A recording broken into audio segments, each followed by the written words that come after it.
Hello, welcome to Quackalope. Thank you for being here. We just got done playing through literally every piece of content available in Far Cry Beyond, which is going to be a resettable legacy style campaign game. And so now I'm going to give you a preview of it. So you can decide if you want to back it on Kickstarter, link as always in the top of the video description down below. So, let's dive in.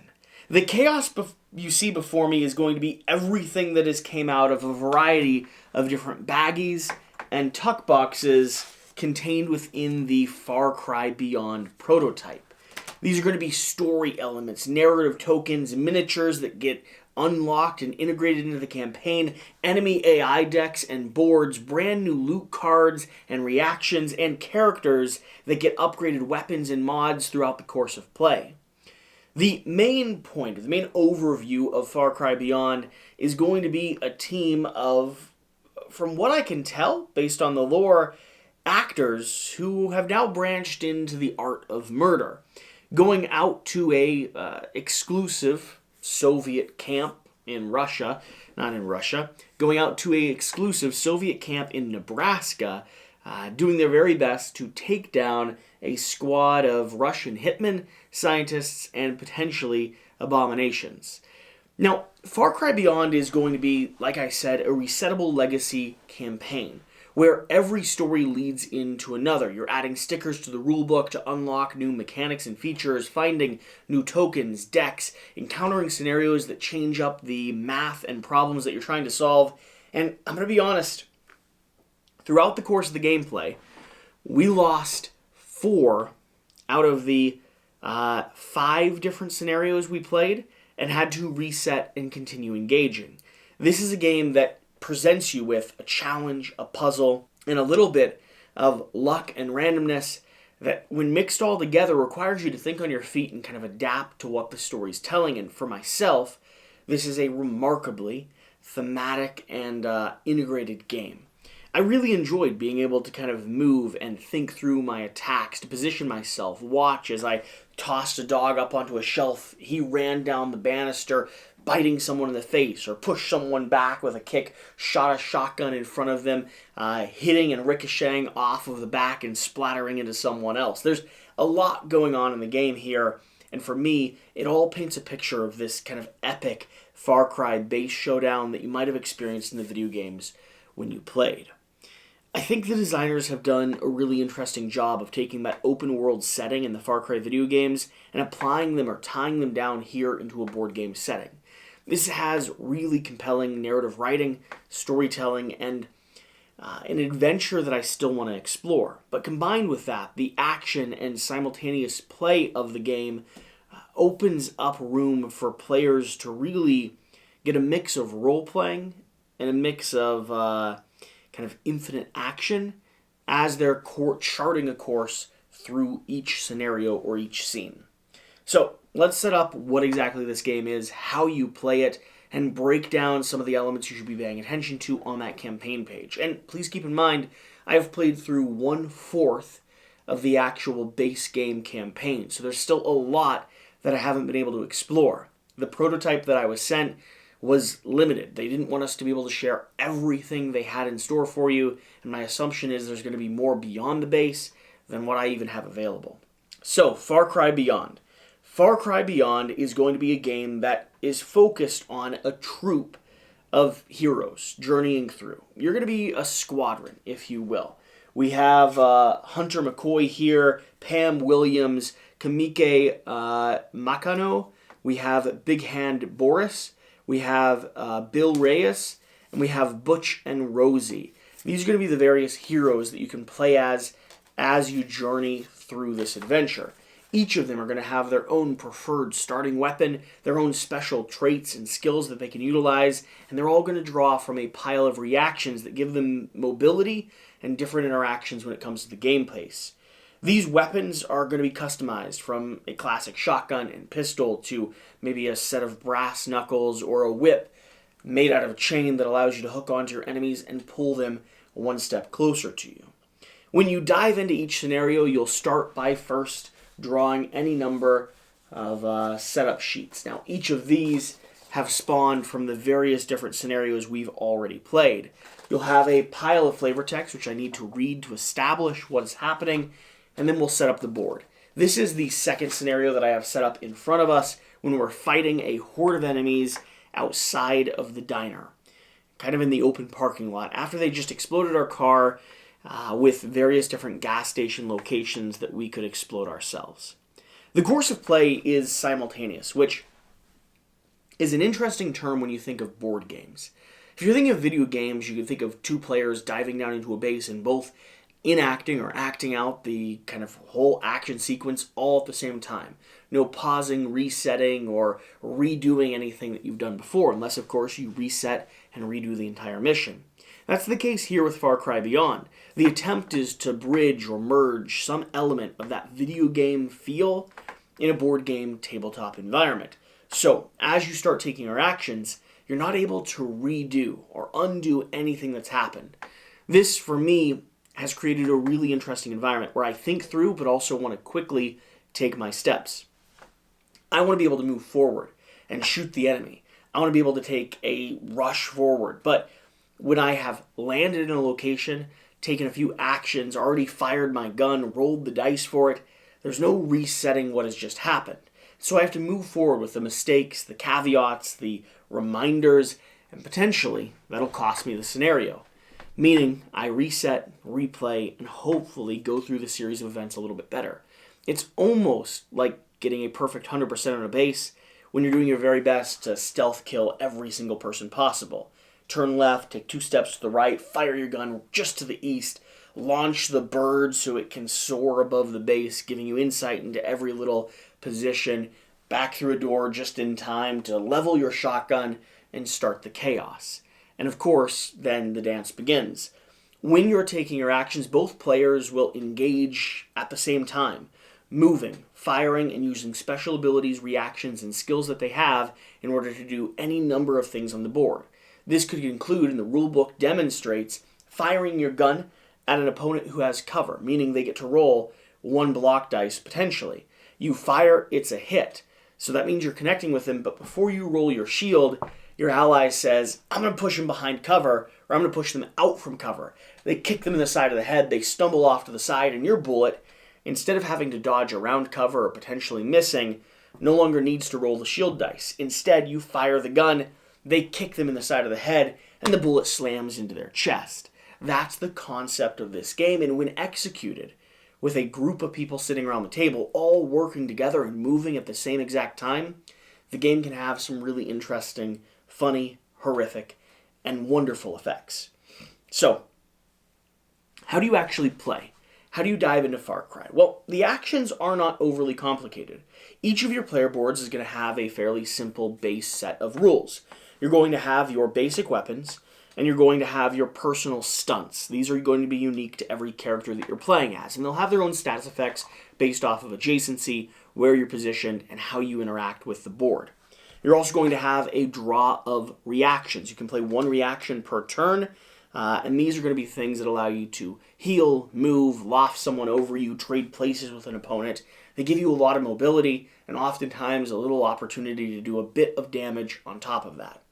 You'll also have, every now and then, loot cards and other bonuses, like weapon modifiers that you've attached to your gear. These will give you other specific effects, for instance, reloading your weapon 1 more time during your turn, or potentially healing 3 damage if you've taken some wounds.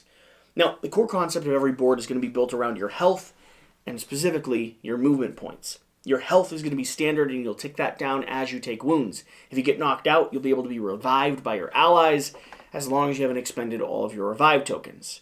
But your movement points are going to be the main feature of the game state. Your weapons don't cost anything to utilize, and you can utilize them without other special conditions once per turn. However, your stunts require movement points to use. There'll be things like tackle, intimidate, loft up onto a thing, high jump or kick, swing around and switch places with an opponent. They're your flexibility in the game. You could also, of course, do a basic move action, which allows you to traverse across the board. Pam Williams here has 3 movement points. So on her turn, she might be able to move 3 spaces, or she could tackle the opponent next to her, dealing a damage, pushing them back, and stepping into their location for a cost of 2 movement points, and then maybe step to the side or do a rude gesture to an opponent because, well, they'll target you from that point on if you've done that. Which sometimes, if you're trying to save the life of Hunter over here, just makes sense. Hunter's a sniper. Hunter also has a lucky shark tooth, which is going to give him a potential critical hit if he's shooting from a certain distance away, which is a fantastic thing to have. So, on your turn, you're going to activate your player, and both players will go at the same time, moving, adjusting, and shifting based off their movement points and the weapons they have available. While Pam is sitting here swinging over to the side and maybe firing her weapon at the dog, Hunter at the same time might be backing up into position and rolling dice to hit this far-off corporal with his sniper rifle, hopefully doing a significant amount of damage and attempting to take out your opponents. Every time you fire a weapon, there'll be a series of numbers or series of colors of dice indicated. These dice are escalating, and they're fairly simple in concept. They're custom dice built off of different probabilities, and they scale up and down. Different cards will allow you to modify these dice, getting a better or worse die result in order to do something extra cool. For instance, shooting your sniper rifle from far away is going to give you an almost guaranteed hit because you're a sharpshooter. But if you're too close, it's going to be harder to aim and harder to connect, so your die gets downgraded all the way down to potential red, which has a 2 out of 6 chance to actually connect, or, forbidden black, which only has a 1 out of 6 chance to hit. So, when you resolve an attack, you'll roll these dice, see if you got a hit, see if there's any special conditions or effects, and continue with the game, so on and so forth. Once both players are out of movement points, you'll then resolve the enemy AI. The enemy AI is actually going to be fairly straightforward. Every board has anywhere from 2 to 4 cards, or 1 to 4 cards, which script how they react depending on how much damage they have. Some boards will have one specific model that is featured, and that's going to be a main showdown or boss, like the Corporal or the Abomination up there.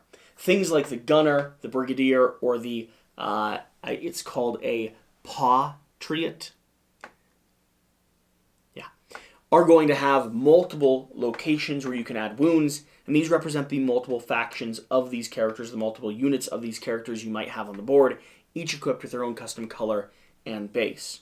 Now, for instance, with the Gunner here, on a 0 to 3 health, meaning they haven't been wounded too much, they're just going to target the closest player, they're going to attack if able, and then they're going to look for cover to defend themselves here on the board.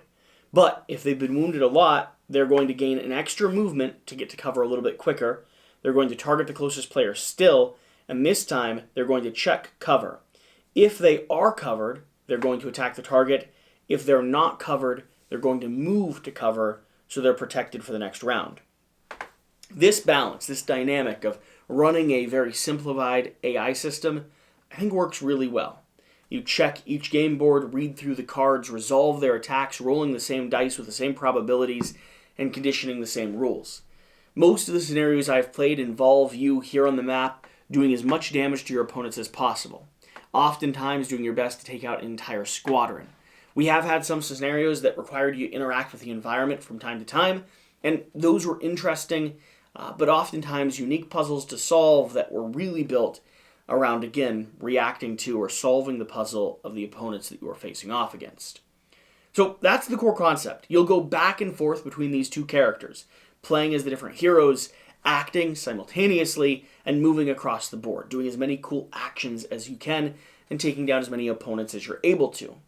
Then you'll resolve and, draw the effects for each one of your various enemies, maneuvering them according to their various simple AI cards. After you've completed a scenario is where the game continues to stay interesting and intriguing. You'll open up a packet, potentially grabbing something.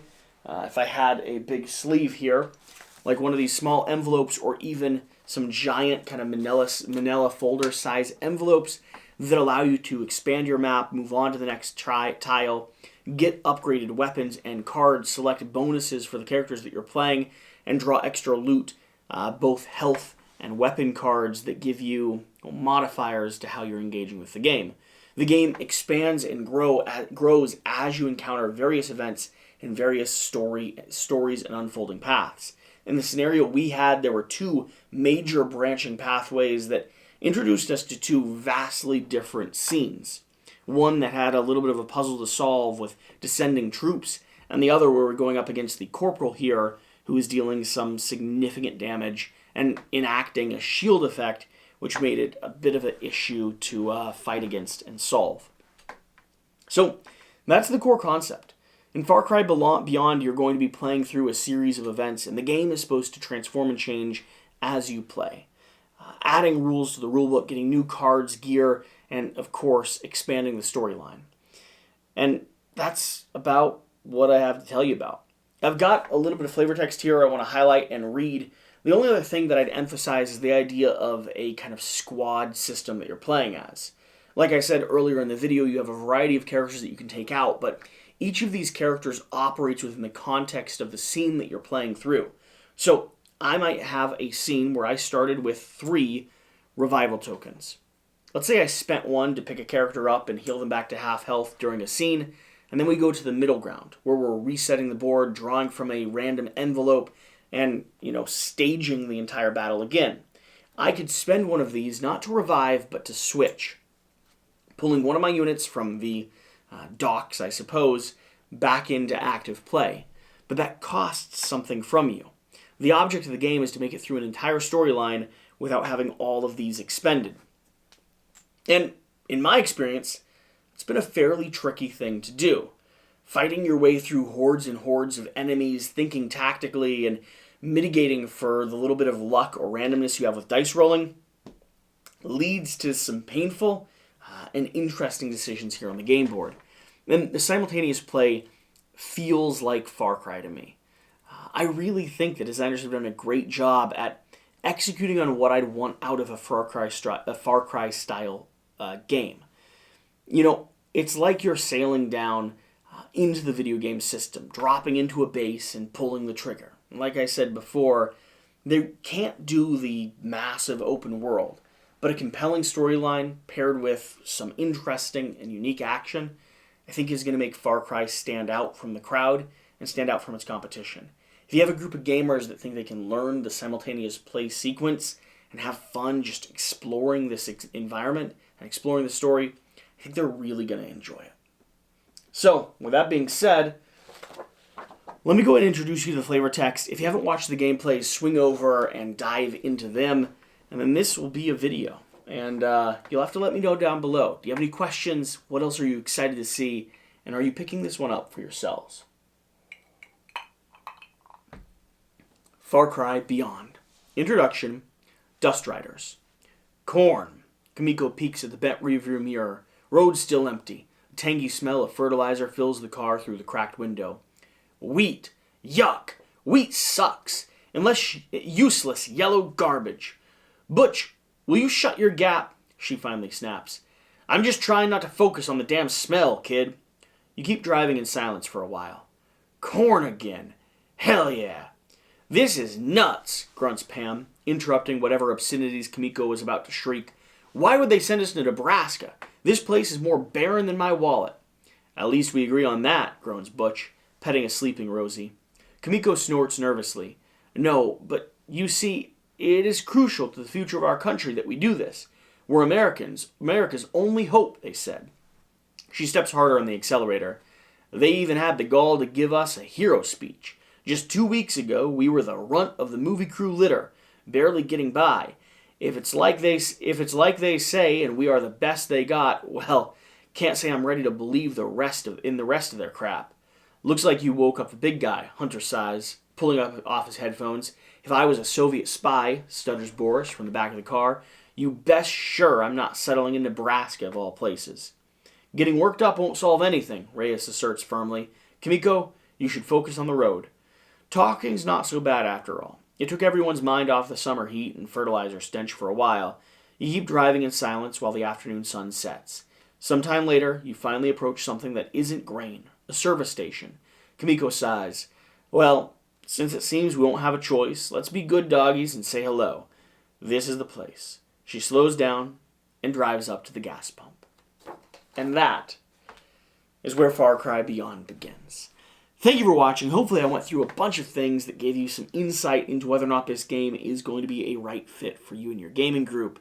Whatever the case, whatever you do, remember to do the important thing. Get out and play some games. We'll see you next time. Thank you.